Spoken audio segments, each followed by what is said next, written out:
Hello and welcome to Inside the Song.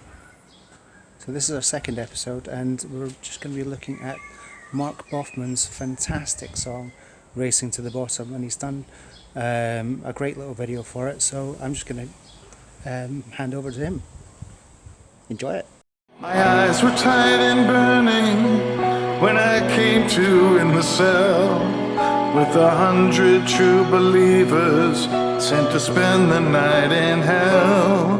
They'll be picking up their ribbons, disappear into the crowd, and waiting for dispatches that will come through clear and loud. He said, take me to your leader. I said, I don't understand.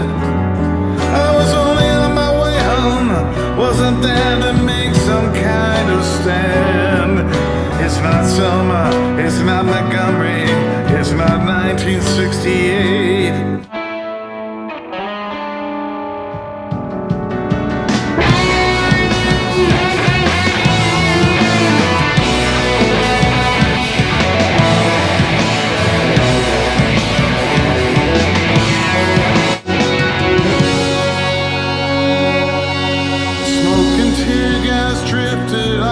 I could make shapes out of the dock. They chained me in the wagon, drunk and unlike that all night.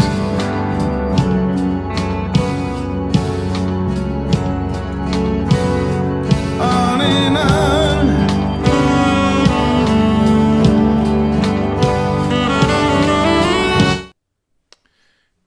Hello, I'm Mark Baughman, and I'm a guitarist and composer and singer, and I have a band called My Working Theory, and I want to thank Laura and LS for the opportunity to make this video here to talk a little bit about how I write songs.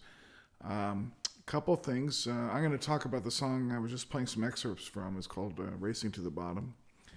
And just a couple things about how I go about this. The first thing is that I tend to write songs that are parts of stories. They're either part of musicals or rock operas, and I find that when I have a story to write about, it's very liberating. I can put myself in other people's shoes. I can tell stories that somebody else is telling, and then I find that I don't have to wonder about a line. I said, do I really feel that way? That kind of thing. It lightens, loosens things up for me.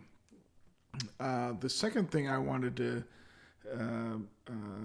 say about that was that it kind of detaches me a little bit from the genre thing. When I was a kid playing in high school and college, you were either in the rock camp or you were in the disco camp, and you really kind of got into your bunker, and it was hard to like other kinds of music. I deliberately didn't want to dance because the disco people danced and all that. Well, I'm a lot older now, and that kind of thing doesn't do much for me, this kind of bunker mentality. And so writing stories sort of gives me the freedom to pick the genre that tells the story best and delivers the idea better. And so that, again, is also very liberating.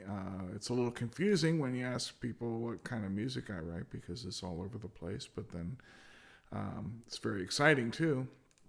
So anyhow, this song I wrote last year, pretty much a year ago.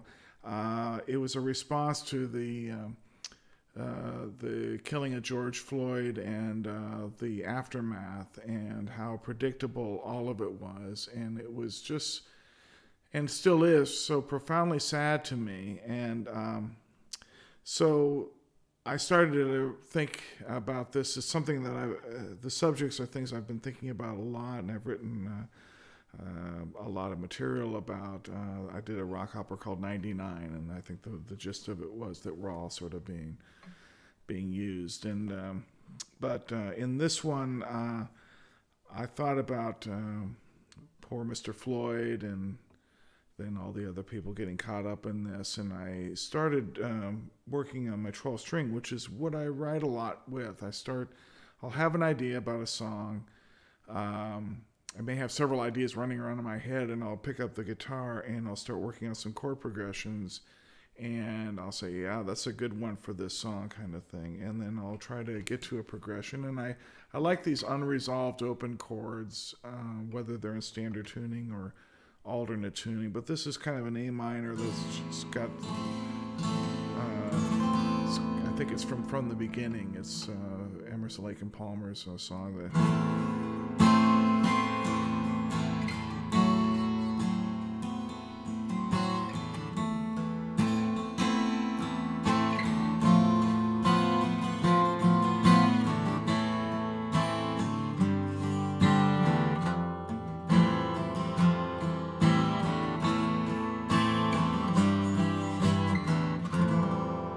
So I had that progression, and you can hear with the 12 string, it's got so much sound coming out of it that it starts to help you think about the song bigger than just 4 or 5 or 6 strings coming out of there.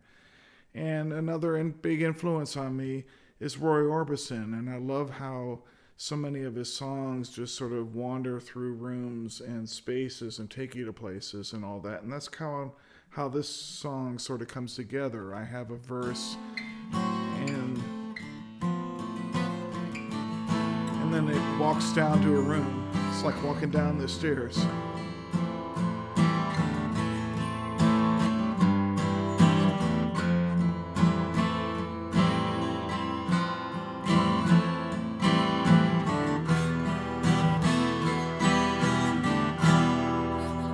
So the structure of the song is one short verse, and then it goes into that pause, and then there's a longer verse which just keeps going around a couple more times as the character, who's somebody that got caught accidentally in the riot, and he's having the crap beat out by people. We're not really sure who's doing it to him, the police or the rioters, and it kind of doesn't matter because anyway, so that he tells this story, he gets to this point, and then he ends up in that pause again, and then there's an electric section to the thing, and I felt like I needed a little bit of a lead into the electric section. So there's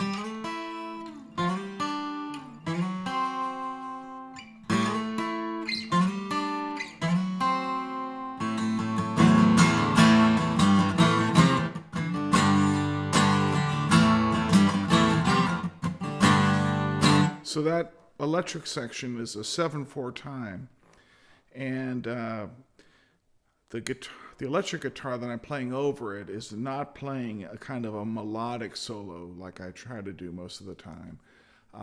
It's just some riffs. It's just some impulsive riffs in that funny time zone that keeps coming down, down, down, down, down, down, down, down, down, down, and while you might think that most of my guitar solos sound like car crashes, this is intentionally trying to sound a bit like a riot. And then we come to this little sung part with this little bridge. And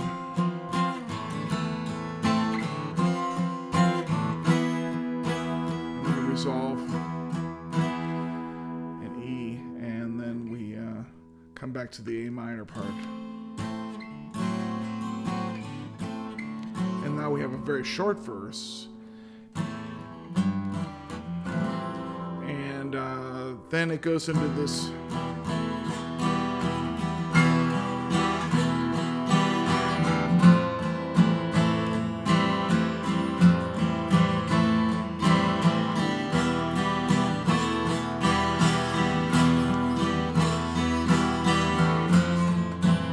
And I just loved how those two chords sounded together. And I had this idea that that's really where an outro should come in. We should go into yet another place altogether. That sort of joined this thing as almost a kind of a spiritual feeling to it. And now the way that I write and the way I record is that I record everything, all the guitars, the vocals, simple keys, things like that, all of that, using Studio One, Presonus Studio One, very easy program to use. Sounds great, very strong. I have Pro Tools, I have Ableton, but Studio One's for me is just perfectly fine, and I get all the same plugins and all that sort of business. So the workflow to me is much more easy to use. And then what I do is I will work out the song in Studio One. I'll start with a scratch track played on normally the 12 string. I'll have a click going on until the song is composed, until I've got the arrangement kind of figured out. And then I'll start adding in more instruments on my own. Sometimes I'll put in a drum track just so that it's something a little bit more organic than a click track, so that I'm playing to something that sounds more like drums. Because somehow click tracks are a little too precise and drums have a little bit of latency in them. And so if being in time is important, I'll fuss with that. And then once I get the song sounding pretty decent, and I have maybe a vocal stab at it once or twice, then I'll send the wave files to some people I work with all the time. They're session musicians that I access through a website called airgigs.com, AIRGIGS.com. It's a great place. You have access to thousands of really good musicians who know how to be session players, know how to listen to what you're doing and add something to it. There's some bums in there, but most of my experience has been really good. But I work with a guy named Brian Petry, Petry, in Louisiana as a drummer, and he is just rock solid, and he can do damn near everything. And then a keyboardist in Italy, Marco Cremeschini. And Marco is a fabulous pianist and keyboardist and organist and all that. And he teaches, and he's a real accomplished jazz musician. But like Brian, he knows how to do whatever we need, and he doesn't have to have a lot of direction. I say, this is kind of what I'm thinking about. And he'll come back with something that is usually spot on. If not, then I'll give him some ideas about what I'm looking for in a particular place. But then they send me the tracks and I mix them in. And then there's other musicians I work with a lot. I play the bass, but sometimes I'll have other bass players come in to do fretless or a stand-up bass. And then in this case, there's a saxophonist named Jeff Miguel who I sent the whole song to him after it was kind of done, and I said, I need you to play an outro here. I need everybody in the listening to it needs to be crying. And so the way I work with Jeff is he'll do 3 or 4 or 5 solos where I asked him to play. And I learned this from Bruce Springsteen. What he did with Clarence Clemens in the Born to Run album is he took the different solos that Clarence had done and he cut up every phrase, and then he put together yet another solo that was composed from all the different phrases from all the other solos into one. And I tell Jeff that I'm going to do that so that he doesn't feel like he has to get it perfect every time, that he just goes through it and then just keeps, and he just blasts away. And normally he comes back in just a few days and he's got some great stuff, and then I'll put together something that I think sounds right. And a couple other details now. I have an opening in this song, which is some crowd noises, and I do that in some of my songs to help set the location and the sort of the feel for what's going on. I get those from a website called Envato Market, ENVATO.com. And, for like $4, $8, $10, you can get these samples in there. And then I use strings, and some of the times from East West, they have really, really good synthetic sounds. In this case, they had a choir sound, and I think normally that can be so cheesy, but during the sax solo, I didn't want it to sound like a blues jazz thing. I wanted to have a little bit more of a spiritual and ecclesiastical feel to it. So I added that in, and I thought, man, I don't know if this is going to work out, but I kind of think that it did. It's you can decide, you love it or hate it, but I hope you like the song. I think that's it. Once again, I want to thank Laura and LS for giving me this opportunity to present this to you. I'm going to play now this video. This is called Racing to the Bottom in its entirety. I produced the video that you're going to see entirely from on Adobe After Effects, and I use a lot of clips and loops and things that I find online in different locations, and I put that all together. And if you're wondering how it is that I do all this, I don't know. I'm sort of trained to it because I am an architect. That's my day job, and so I am always working with a lot of creative people to pull together a lot of creative ideas into some sort of a coherent whole. So I guess I've been training at that for a long time, and that helps me out a little bit in trying to do this kind of thing. So I hope you enjoy it. Thank you all very much. Bye. WorkingTheoryBand.com. Thanks.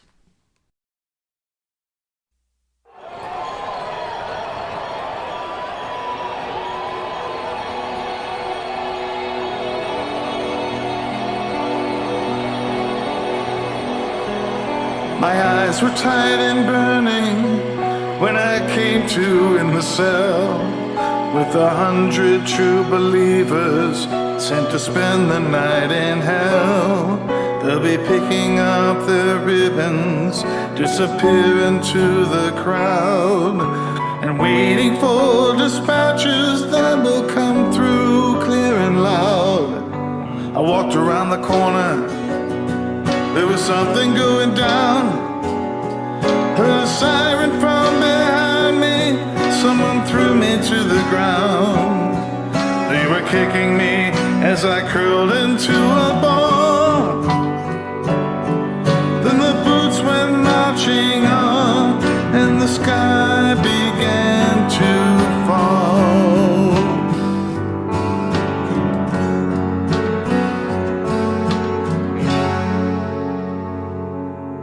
A soldier rolled me over, I couldn't see his face. His black boot on my throat while he sprayed my eyes with mace.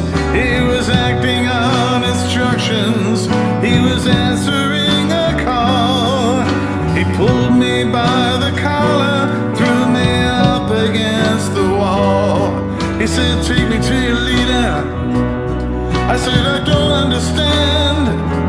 I was only on my way home, wasn't there to make some kind of stand." It's not Selma, it's not Montgomery, it's not 1968.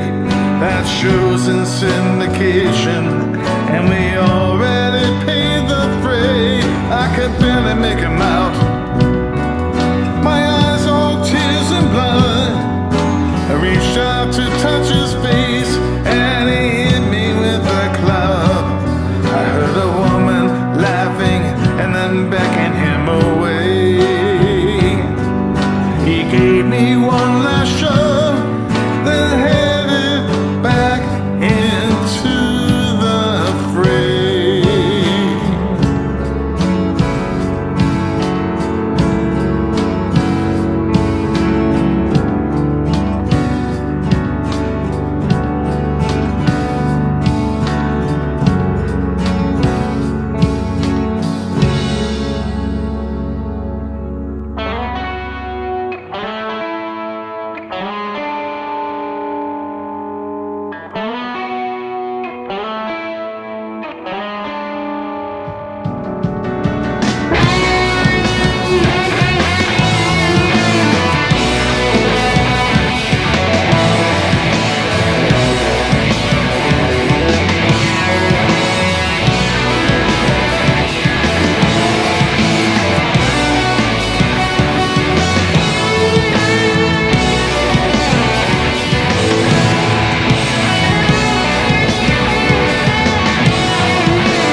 shapes out of the dock.